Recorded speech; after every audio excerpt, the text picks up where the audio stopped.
Recently, polls have told Americans that about half of all of us think that the Iraq War was a mistake. Considering how the press has covered the Iraq War, I'm quite relieved, because if the people had taken the press seriously, 95% of them would have thought that the war in Iraq was a great mistake. Full disclosure took our cameras to the Ronald Reagan Presidential Library to hear Dr. James Q. Wilson speak on the war and the mass media. Dr. Wilson holds the Ronald Reagan Chair at the Pepperdine School of Public Policy. In his talk, he explained the impact of the media in shaping public policy. He clarified how we got where we are today. In the old days, when the media were much less competitive, talk radio didn't exist, television newscast was growing in size, newspapers were prosperous, the "if it bleeds, it leads" slogan was much less important. But part of this is not the inevitable result of media competition. Part of it is the result of the attitudes of the media. So what are the attitudes of the media? We asked Alan Bach, the senior editorial writer of the Orange County Register, to tell us what he perceives is the role of the media, especially when we're involved in a war. I think it's the role of the media, as it ought to be the role of the media most of the time, to raise intelligent questions and to dig out information about how the government's doing in conducting the war on terrorism. And that sometimes means doing things that some people would think, oh, that's pretty unpatriotic to question what our leaders are doing. And sometimes it might be on the edge of that. When the war against Saddam Hussein was on, 51% of the media's coverage of it was negative. 6 months after the active war ended, 77% of the media coverage was negative.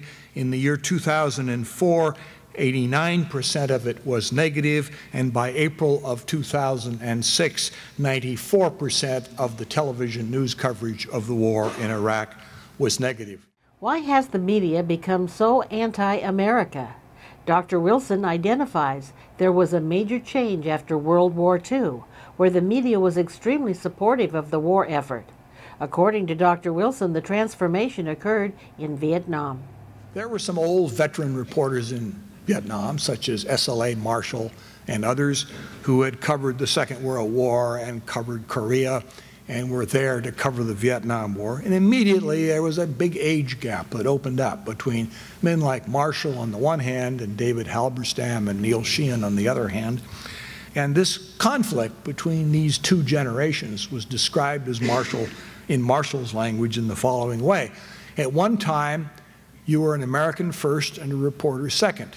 Now you're a reporter first and an American second. And that conflict between Halberstam and Sheehan on the one side and Marshall and his friends on the other side was one of the major sources of the change that Vietnam represented. And then you perhaps may recall the Tet Offensive in 1968, in which the North Vietnamese Army made a major assault on all of the forces in the South. Competent military observers at the time said that the North Vietnamese Army was defeated and turned back with massive losses. The press reported it instead as an American defeat. What was different in the 1960s was that it wasn't the Peace Party who was opposing the war. It was a broad, radical, New Left critique of American society, which said not simply that the war was wrong or the draft was wrong, but the United States was an immoral and genocidal nation that was trying to impose its will on helpless peasants living abroad. Why do the publishers and owners of various media outlets allow their staff employees to impugn the values of America? Don't the owners have any sense of patriotism, we wondered? Dr. Wilson explains that it's a matter of economics. The press, by and large, is not governed by owners. It is governed by the stock market. And the stock market is represented in the organization by boards of directors who are more interested in profits. And as a consequence of that, they have ceded almost complete journalistic control, the editorial output of the newspapers, to editors and writers. So why would media corporations surrendering editorial control result in the undermining of American policies? Dr. Wilson claims that it's the competition for readership and viewership that's motivating the newspaper and television writers to disparage our country. The intense competition among the press has become even worse than it began in Vietnam. The loss of newspaper readers and the loss of viewers for network television, the rise of talk radio, the rise of internet and blog communications has made the media business one of the most competitive in the world, with people now struggling to hang on to shrinking audiences. The result of all of this is that when we again have a war, and this country will again have a war at some point in our time, we will realize that the war will not be fought and won on some foreign soil in struggles between American soldiers and their foreign enemies. Our enemies now realize where the wars will be won and lost. Our wars, they believe, will be won and lost on the streets of New York City. Thank you. We found a group of high school students from Simi Valley in the audience and asked them for their reaction to Dr. Wilson's presentation. What do you think Dr. Wilson meant when he said that the wars would be won and lost in the streets of New York?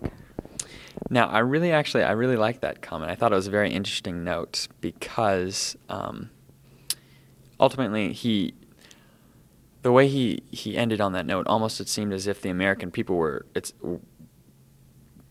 the enemy of America was America itself, because the way it would seem to turn on itself and the way it was so divided. Definitely what he meant was that the struggle isn't necessarily going to be played out on battlefields, but it's going to be a war of public opinion, and that public opinion is going to be shaped by the journalism companies and the journalism centers.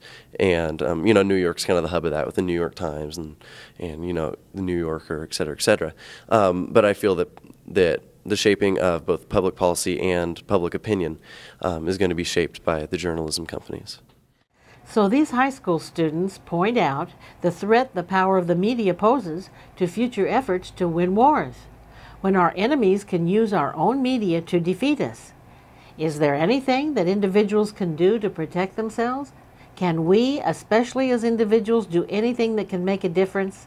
These students are remarkably positive in their outlook. Yes, I think we can. We've been learning about this in our history class, but I think we can because it is a democracy, and the government was made by people that meant it for people like me or average people to change the government through grassroots movements and through even the media. If maybe you can become a reporter and change the outlook if you want to. Also, there's ways I could run for Congress. Someone could run. It's all about how much you're willing to devote yourself to what you believe. We want to know what you, the viewers, think. Please respond to our survey. Do you think that the media has too much power in shaping public opinion and thus public policy? Do you think the American media is mostly anti-America? Do you think ordinary people can change the media by changing channels? Please respond to our survey and leave your comments below. Thank you.